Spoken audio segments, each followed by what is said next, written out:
Tem animal por aí que bebe água de jeitos tão esquisitos que parece pegadinha da natureza. O lagarto espinhoso da Austrália, por exemplo, nem precisa abrir a boca para se hidratar. Ele capta o orvalho da manhã com o corpo. As escamas têm canais microscópicos que puxam a água como um canudinho natural direto até a boca. É tipo um sistema hidráulico embutido no corpo. Já o camelo, que muita gente acha que guarda água na corcova, na verdade guarda gordura. A água mesmo fica no sangue e nos tecidos. O truque? Ele deixa a temperatura corporal subir durante o dia para não suar, economizando cada gota. E quando encontra água, ele pode beber até 100 litros de uma vez. 100 litros. Tem também o sapo da areia da Namíbia, que vive num dos lugares mais secos do mundo. Ele não bebe água com a boca. Ele absorve pela pele, principalmente pelas patas. Se encostar esse sapo num pano úmido, ele se hidrata ali mesmo, sem precisar fazer mais nada. Literalmente, absorve a água com o corpo. Outro que parece ficção é o besouro do deserto. Ele sobe nas dunas de manhã, vira o corpo contra o vento e espera a névoa condensar nas costas. A água escorre até a boca e ele só engole. É como se ele bebesse do próprio casco. Isso acontece porque o corpo do besouro tem partes que repelem e outras que atraem a água, guiando cada gota com precisão. E o pinguim, ele vive cercado de água, salgada, mas isso não é problema. O pinguim tem uma glândula especial perto dos olhos que filtra o sal. Ele engole a água do mar normalmente e depois elimina o excesso de sal como se fosse um espirro. É o próprio dessalinizador ambulante. Baleias, tartarugas marinhas e albatrozes têm sistemas parecidos. Tem também o canguru vermelho, que aguenta semanas sem beber uma gota de água líquida. Ele se hidrata com a umidade das plantas que come. E mais, o corpo dele é programado para funcionar sem desperdício. Ele urina pouco, perde quase nada de água pelo suor e o intestino absorve até a última molécula de umidade. O rato canguru é outro que parece imortal no deserto. Ele vive em regiões onde pode passar a vida inteira sem ver uma poça d'água. A hidratação dele vem toda dos alimentos sementes secas, que no metabolismo liberam água suficiente. Além disso, ele tem rins ultra eficientes que produzem uma urina tão concentrada que parece pasta. Isso minimiza totalmente a perda de água. Já a rã de cristal, uma espécie translúcida que vive em florestas tropicais, tem um truque diferente. Ela se esconde em folhas úmidas e aproveita a alta umidade do ambiente para se hidratar pela pele, quase sem precisar beber diretamente. É como se ela vivesse num spa de vapor natural. No mundo animal, beber água não é só questão de sede, é adaptação, sobrevivência e muitas vezes pura criatividade biológica. Enquanto a gente precisa de um copo ou garrafinha, eles fazem isso com pele, sangue, cascos, neblina, folhas, vapor ou até ossos. A natureza não perde nenhuma gota e nem dá ponto sem nó. A maioria dos animais vive com foco total na sobrevivência: comer, fugir, caçar, dormir, repetir. Mas tem alguns bichos que surpreendem ao fazer algo que não serve para nada prático, pelo menos. Não de forma imediata. Eles brincam. Sim, brincam. Jogam, experimentam, repetem movimentos por pura diversão, como se a natureza tivesse dado um tempo livre e eles tivessem decidido aproveitar. O polvo, por exemplo, é conhecido por sua inteligência, mas o comportamento mais intrigante é quando ele começa a interagir com objetos sem motivo. Em aquários, já foram vistos pegando garrafas plásticas, tampinhas, pedrinhas e jogando na corrente de água. Aí vai lá, pega de novo, joga de novo. Não é caça, nem defesa. É como se estivesse explorando por prazer, como uma criança testando possibilidades. E os golfinhos? Esses parecem brincar profissionalmente. Já foram flagrados surfando em ondas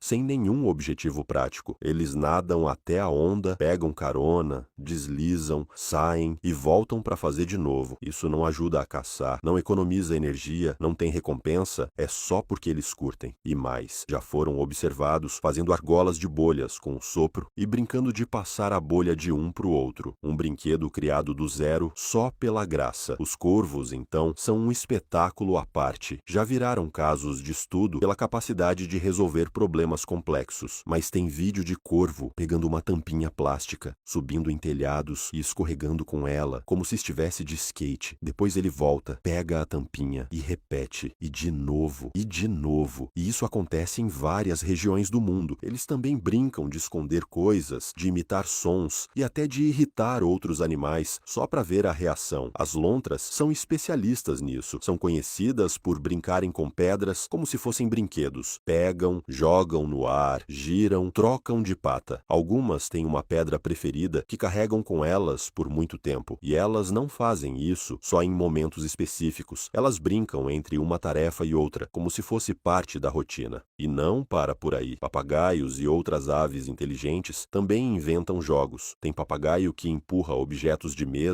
e observa a reação humana. Tem ave que tenta equilibrar palitos no bico ou criar sons diferentes só para ver o que acontece. Já foram vistos até criando rituais de brincadeira, repetindo comportamentos sem estímulo direto, como se tivessem um jogo particular. Brincar, nesse caso, não é instinto, é escolha. E isso diz muito, porque brincar exige sobra. Sobra de tempo, de energia, de segurança, mas também de cérebro. É um sinal de inteligência emocional, de consciência do corpo, do outro e até do ambiente. É o tipo de comportamento que vai além do automático, é quase criativo. Esses animais mostram que a natureza não é só luta e instinto. Às vezes, ela para tudo só para se divertir um pouco. Tem bicho que vive no improviso, mas tem uns que seguem uma rotina tão certinha que parece que tem um despertador interno. E o mais doido, algumas dessas rotinas não mudam há milhares de anos. Começa com o pássaro satapendi, da Austrália. Todo macho constrói um tipo de palácio de gravetos para impressionar a fêmea. Mas não é só isso. Ele decora com flores, frutinhas, tampinhas coloridas. E o mais louco, organiza tudo por cor. Toda temporada, mesmo padrão, mesmo ritual, como se fosse um artista que repete a mesma obra sempre com variações mínimas. Aí vem o canguru vermelho. Sabe o que ele faz quando está muito calor? Exatamente a mesma coisa. Todo dia, lambe os braços. Sim, a saliva evapora e ajuda a resfriar o corpo. Parece estranho, mas é eficaz. E ele faz isso como se fosse um costume diário, tipo escovar os dentes. Tem também o urso pardo do Alasca. Ele migra na mesma época, pelo mesmo caminho, para parar no mesmo rio e esperar o mesmo salmão. Alguns pesquisadores já rastrearam ursos que seguem exatamente a mesma trilha, no mesmo mês, há mais de uma década. Eles sabem o horário certo, o local exato, e não mudam por nada. Outro, com rotina rígida, é o peixe-palhaço. Ele limpa o anêmona, onde vive todo santo dia. Se ele parar, a anêmona adoece e ele perde o lar. Então ele acorda, dá aquela geral na casa e só depois vai caçar. É tipo um faxineiro dedicado do próprio condomínio. Agora olha essa. O inseto torto ritual, encontrado no Sudeste Asiático, faz a mesma dança de acasalamento sempre, com a mesma sequência de passos e movimentos. Se errar, a fêmea ignora. Então ele treina, repete, ensaia todo dia mesmo fora da época de acasalamento, como se fosse um ensaio eterno. A borboleta monarca também entra nessa. Ela faz uma migração de milhares de quilômetros, sempre no mesmo caminho, mesmo ponto de parada, ano após ano. O mais absurdo, as que chegam no destino não são as mesmas que saíram. É uma migração passada de geração em geração. E mesmo sem nunca ter feito a rota, elas seguem a mesma trilha com precisão milimétrica. E algumas tartarugas marinhas voltam exatamente à mesma praia onde nasceram, décadas depois. Não é tipo a mesma região, é o mesmo pedaço de areia, como se tivessem memorizado um GPS desde filhotes. E elas fazem isso só uma vez na vida, mas fazem do mesmo jeito, sempre. E não dá para esquecer do cavalo marinho. Todos os dias, o casal se encontra na mesma hora para dançar. Não é para acasalar, é só para reforçar o vínculo. É tipo um date diário. Mesmo horário, mesmo movimento, mesma conexão. E se um atrasa, o outro espera. A natureza tem seus extremos, mas esses bichos mostram que a rotina, quando funciona, vira tradição às vezes por milhões de anos. Alguns animais mudam tanto ao longo da vida que parecem até espécies diferentes. O polvo, por exemplo, nasce minúsculo e transparente, quase invisível, e vira uma criatura com 8 braços e inteligência surpreendente. O pinguim imperador começa como uma bolinha cinza fofa e cresce até virar aquele andarilho elegante, preto e branco. O tigre, filhote, parece um gatinho fofo, mas vira um predador majestoso. O elefante nasce tropeçando com a tromba desajeitada e se transforma num dos maiores animais da terra. A coruja começa toda esquisita, com cara de espantalho mal feito, e vira uma das aves mais hipnotizantes que existem. O cisne nasce como o clássico patinho feio, mas ninguém imagina a beleza que vem depois. O cachorro da pradaria começa sem pelo, todo indefeso, e depois vive em pé, vigiando o mundo com carinha de curioso. Já o tubarão nasce miniatura perfeita do adulto e cresce até dominar os oceanos. O crocodilo também engana. Começa pequenininho e simpático, mas vira uma máquina de caça implacável. O urso pardo nasce uma bolinha de pelo e termina como um tanque com garras. A rã é uma metamorfose ambulante. Começa como girino com rabo de peixe e termina saltando por aí. A borboleta, então, nem se fala. Lagarta estranha que se tranca num casulo e sai voando colorida. O leão nasce com cara de pelúcia e depois vira o rei da selva. O canguru começa do tamanho de um grão de arroz e termina pulando por quilômetros. O tamanduá-bandeira, quando bebê, anda grudado nas costas da mãe e depois cresce com aquele visual único. O hipopótamo nasce parecendo um brinquedo inflável e vira um dos animais mais perigosos da África. A preguiça já nasce com cara de quem medita e segue zen para sempre. O ganso do Canadá começa como uma bolinha amarela e vira um adulto imponente. O cervo nasce delicado, manchadinho e cresce elegante com galhadas enormes. O corvo começa todo bagunçado e vira uma das aves mais inteligentes do planeta. O camaleão bebê mal tem cor, mas adulto se transforma num verdadeiro camaleão. O tigre branco já é lindo filhote, mas cresce parecendo um personagem de fantasia. O jacaré começa pequeno e quase simpático, mas ninguém quer encontrar ele adulto de perto. O ornitorrinco nasce como uma coisinha indefinida e vira o bicho mais estranho da natureza. A cabra anã começa dando pulinhos aleatórios e continua assim, só que em versão mini bode. O antes e depois desses bichos é uma aula de transformação da natureza e cada um parece ter saído de um mundo completamente diferente. Alguns animais parecem tão esquisitos, coloridos ou fofos que mais parecem ter saído de uma loja de brinquedos. Mas não se engane, eles são completamente reais. O axolote, por exemplo, é um anfíbio que vive com cara de pelúcia. Ele mantém a aparência de bebê a vida inteira. Tem bracinhos finos, um sorrisinho eterno e guelras externas que parecem penas. Parece um Pokémon vivo. A lagosta boxeadora, também conhecida como camarão-mantis, tem corpo neon, olhos saltados e patas que se movem mais rápido que um tiro. Ela é tão colorida que parece feita de plástico transparente com LED dentro. E é capaz de quebrar vidro de aquário com um soco. Sim, com um soco. Já o peixe-papagaio tem escamas que parecem pintadas à mão, bico de pássaro e uma expressão que parece sorridente. Ele dorme dentro de uma bolha de muco